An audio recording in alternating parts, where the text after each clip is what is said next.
बुलढाण्याच्या मोताळा तालुक्यातील उबाळखेड ग्रामपंचायतीत सरपंच आणि ग्रामसेवक हे इतर सदस्य व गावकऱ्यांना विश्वासात न घेता मनमानी कारभार चालवत असल्याचा धक्कादायक आरोप गावकऱ्यांनी केला आहे। ग्रामपंचायतीमार्फत आजपर्यंत झालेली विकास कामे आणि जमा खर्चाची माहिती मागितली असता ती देण्यास जाणीवपूर्वक टाळाटाळ केली जात असल्याने लाखो रुपयांचा भ्रष्टाचार झाल्याचा संशय गावकऱ्यांनी व्यक्त केला आहे। या संपूर्ण कारभाराची वरिष्ठ अधिकाऱ्यांनी चौकशी करून दोषींवर तातडीने कारवाई करण्यात यावी अशी मागणी ग्रामपंचायत सदस्यांसह गावकऱ्यांनी केली आहे। अन्यथा आठवडाभरानंतर तीव्र स्वरूपाच्या आंदोलनाचा इशारा देखील गावकऱ्यांनी दिला आहे। गड ग्रामपंचायत उबाळखेड येथे 26 जानेवारी रोजी ग्रामसभा आयोजित केली होती।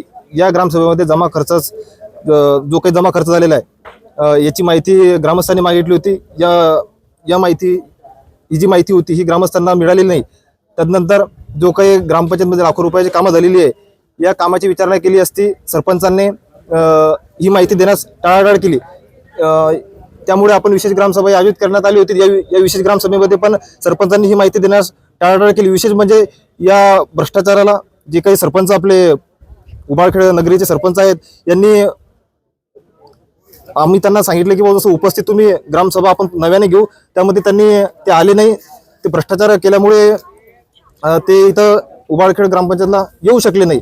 त्यामुळे आमची हीच मागणी आहे की येत्या 12 तारखेपर्यंत त्यांनी जे काही सरपंचांनी भ्रष्टाचार केलेला आहे याची माहिती ग्रामस्थांना देण्यात यावी। अन्यथा आम्ही लोकशाही मार्गाने 12 तारखेनंतर सीओ साहेबांच्या दालनासमोर इथं उपोषणास बसू। मी उबाळखेड येथील शाळा व्यवस्थापन समितीचा अध्यक्ष आहे। यांनी फक्त मी वारंवार त्यांना ग्रामपंचायतीला बिल भरण्यासाठी वगैरे इत्यादी कामांसाठी मी त्यांना अर्ज वगैरे दिलेले आहेत, तरी त्यांनी आजपर्यंत फक्त 30,000 रुपयाची कलरिंग केलेली आहे आणि 30,000 रुपयाच्या कलरिंगवरती त्यांनी आजपर्यंत कित्येक बिले काढलेली आहेत। आणि त्यांनी केलेला हा भ्रष्टाचार त्यांनी वरिष्ठ अधिकाऱ्यांनी त्यावरती चौकशी न केल्यास आम्ही आमच्या मुलांना त्या शाळेमधून काढून आणि प्रायव्हेट शाळेमध्ये शिकवण्यास तयार राहू। यामुळे संबंधित जिल्हा परिषद शाळेचं नाव खराब होऊ नये यासाठी संबंधितावर योग्य ती कारवाई करण्यात यावी एवढीच माझे हात जोडून प्रशासनाचं काम केलं। किती रुपयाचा भ्रष्टाचार केल्याचा अंदाज त्यांनी मी माझ्या मताने कलरिंग हा 30,000 रुपयाला दिलेला होता आणि त्यांनी त्या कलरिंगचं 60,000 रुपये बिल काढलं।